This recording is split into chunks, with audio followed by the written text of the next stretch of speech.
இந்த மாதிரி நெல் அவிக்கிற முறையை சின்ன வயசுல பார்த்தது, அதுக்கப்புறம் இப்பதாங்க பாக்குறேன். 90ஸ்ல பெரும்பாலும் எல்லாருடைய வீட்லயும் குலுக்கைன்னு ஒண்ணு இருக்கும். இது கிராமங்கள்ல தொம்பைன்னு சொல்லுவாங்க. அறுவடை பண்ண தானியங்களை குலுக்கையோட மேற்பரப்புல ஒரு சிறிய திறப்பு இருக்குங்க. இந்த திறப்பு வழியா தேவையான அளவுக்கு தானியங்களை போட்டு நிரப்பிடுவாங்க.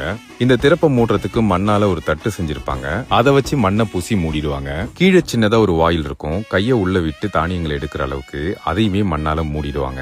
இந்த மாதிரி செய்யறதுனால குலுக்கையில இருக்கிற தானியங்கள் 2 வருஷம் வரைக்கும் கெடாதுங்க. தேவைப்படுறப்போ கீழே இருக்கிற வாயில் வழியா நெல் எடுத்து தண்ணியில ஊற வச்சு அதை அவிச்சு வெயில்ல காய வச்சதுக்கு அப்புறமா அரைச்சு சாப்பிடுவாங்க.